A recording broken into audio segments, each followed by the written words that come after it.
Today I'm going to be working on this right here. It is a 2014 Chevy Silverado. Today I'm going to be installing a leveling kit because on the new Chevys, even the older Silverados, like probably like the 07 model and up, when they changed completely to the 2015 models, they are not completely flat. The front is always a little bit lower and the rear tends to be a little bit higher, so they look like they're at an angle, and nobody likes that. So what they sell so that you can level it out is the leveling kit. So basically it comes with a strut spacer. This goes on top of your strut.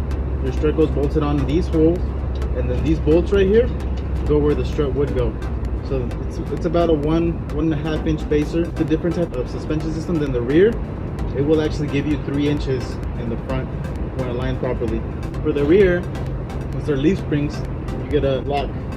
So this block right here is what makes it a little bit taller in the rear, and it also comes with a U-bolts. Since the factory ones will no longer fit this one, they come with longer ones so that you can get them on there. Nicely packaged. So let's go ahead and install that. Okay, so the very first thing that you want to do is go ahead and open your hood and unbolt your strut from the tower. That way when you lift it up, it will already be loose and you can install the spacer. Let's go do that. Okay, now that we have the hood open and you've located where the nuts are at, which are basically around this area, it requires either an 18mm or an 11/16 socket to be able to remove it. So let's go ahead and remove it. Let me show you guys where it's at. If you guys look in there, I have the socket on one of them, and there go the other two. Same thing with this side, right there. Okay, changed into my doctoring clothes so I can get these cars fixed. First thing we want to do is remove the front wheels. You don't need to remove the rear ones, only the front ones, because they're the ones that hold the suspension, so it gives you a little bit less slack with the added weight. Then you're going to be struggling a little bit, but the rear ones are fine on there. Let's go ahead and remove the wheel.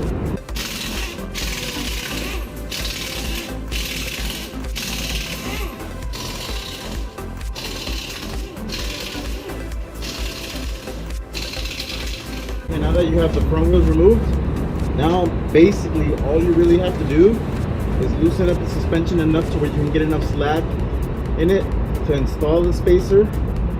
So there's not really a set way of doing this. You just have to basically loosen up the control arms, loosen up the ball joints, as many things as you can to where you get enough slack.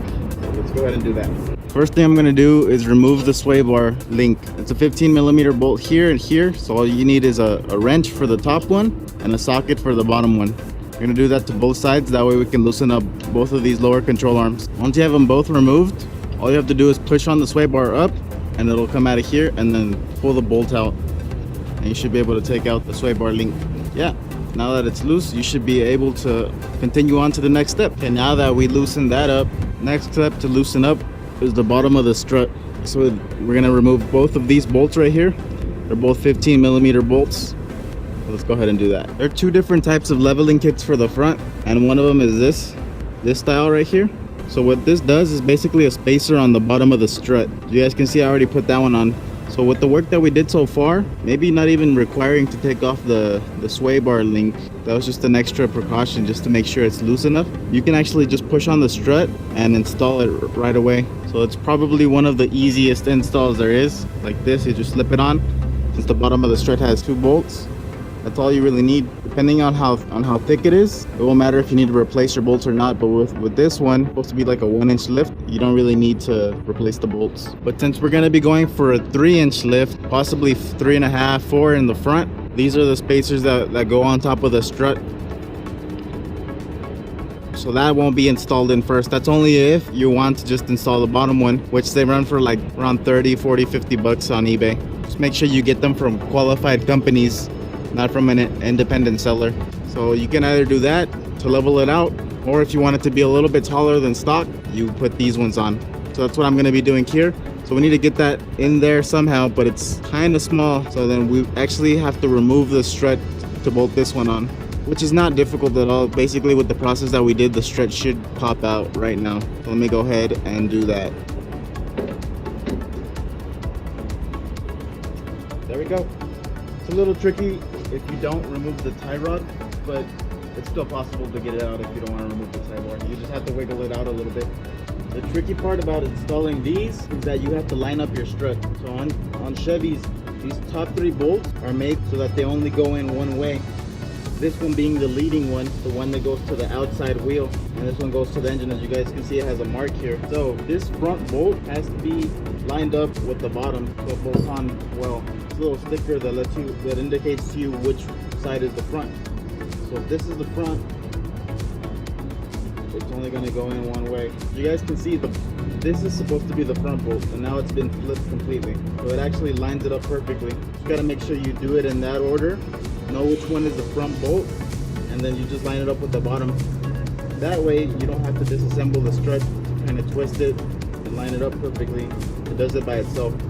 Just make sure you put it on there correctly and you know which way it's supposed to be facing the outside. So basically what we did is just reverse the roles, and as you guys can see, the bolts get covered perfectly, so you do not have to chop your stock studs. They can stay there without any problems. The spacer is enough to cover them. Okay, so down here, the strut still needs to climb up a little bit. So I need to pull on this to make sure that sits on there. Then up here, it's installed. You guys can see I only put the bolt on the back, so I still have to put the bolt on the front so we can set it properly.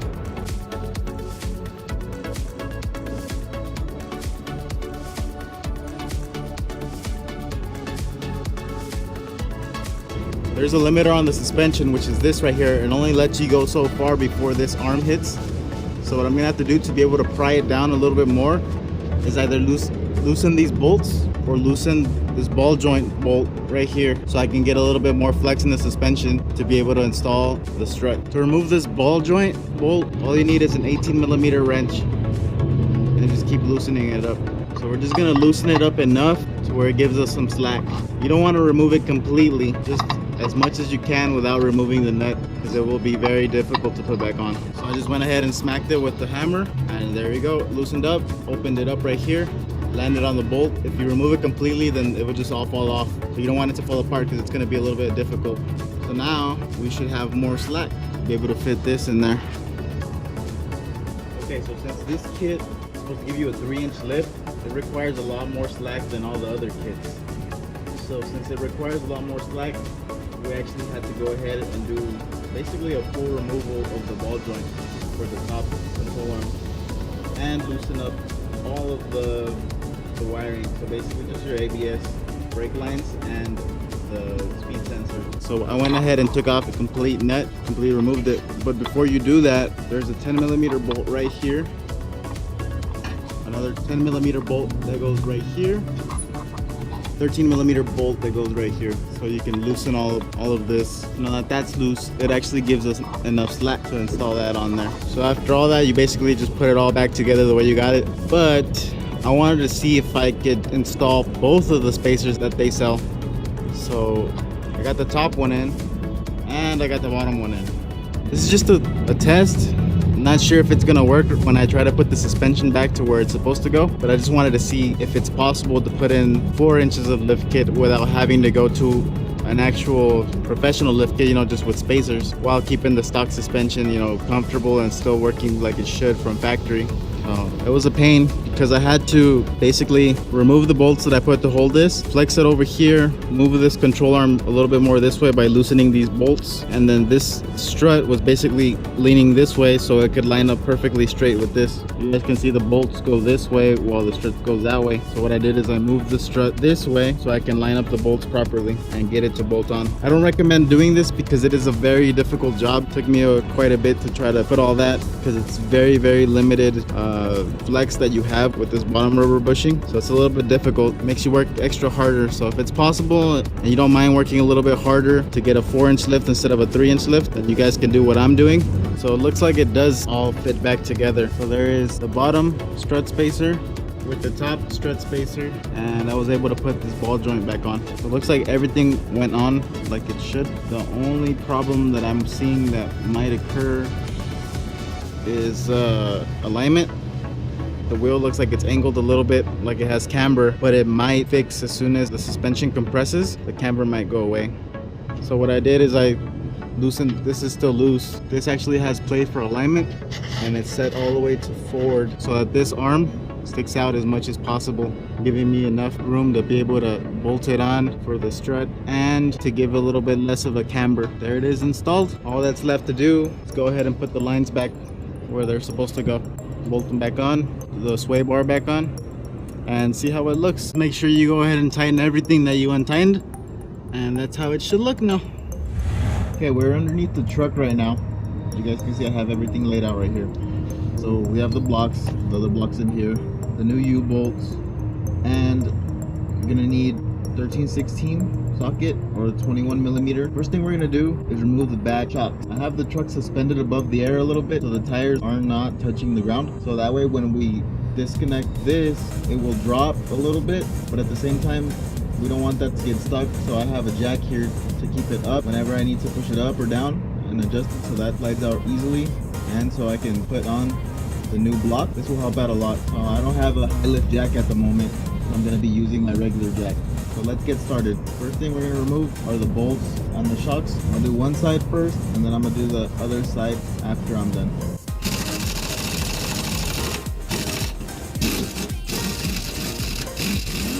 Okay, now that we have the bolt removed, you guys can see it easily slides out.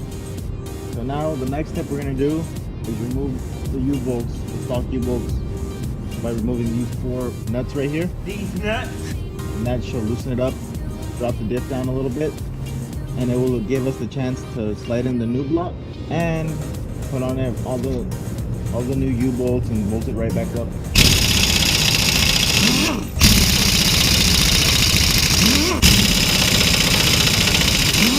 Okay, now that we have it all loosened up, looks like it actually grabs onto this a little bit.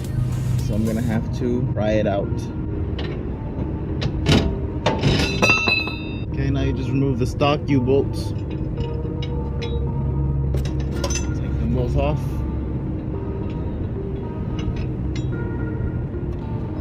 So now that we got the stock U-bolts out, check them out. The stock one, aftermarket. So they're longer than the stock ones, obviously, so they can fit the bigger block. But not only that, they are much thicker, which means that they will be a lot stronger to be able to withstand all of the 4x4 action that you decide to do with them. Go ahead and put the new ones on with the new block. As you guys can see, this is the factory block that comes with the Chevy Silverados that we need to remove and replace with the new one. So here's the new one.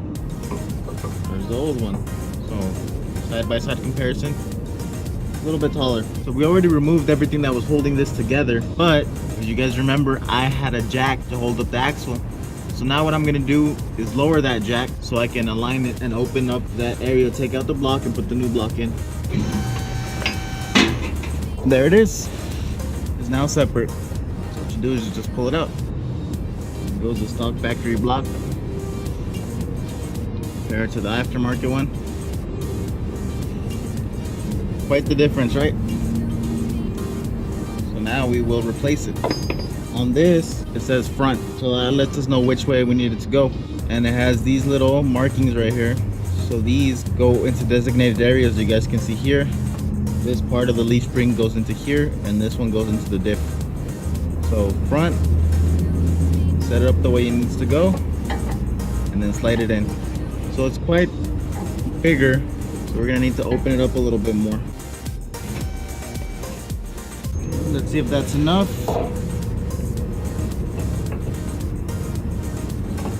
There you go. So now what we do, that we have it in there, raise the diff back up with your jack.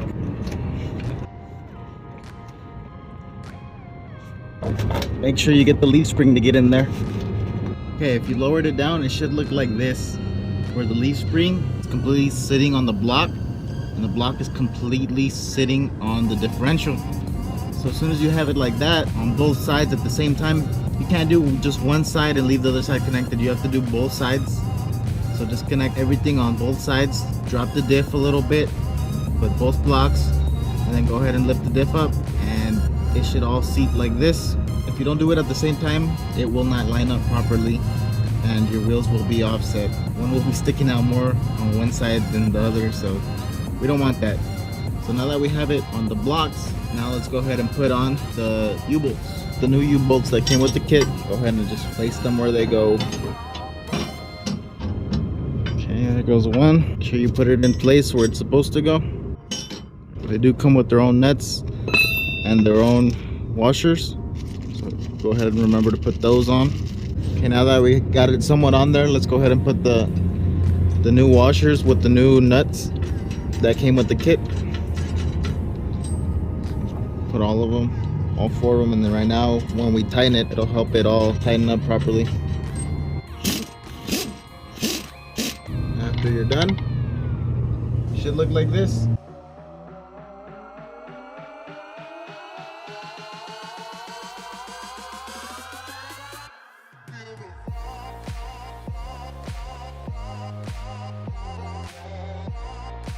So there they are, tightened up. Make sure that the bolts are all evenly placed. You don't want one off, one that got torqued more than the other. You want them to be all even. So what I did is I measured and I got 3 inches on every single bolt left over from when I tightened them. So that let me know that I was able to tighten all 4 bolts and nuts completely even. Since that does not look aesthetic at all, what I'm gonna do is just chop it off. Chop it off from right here. Take that off. In some states it's illegal to have them farther past the rim. Here I guess it's not illegal, but it just doesn't look right at all. So I'm gonna go ahead and chop that off. There we go. Now both sides are cut.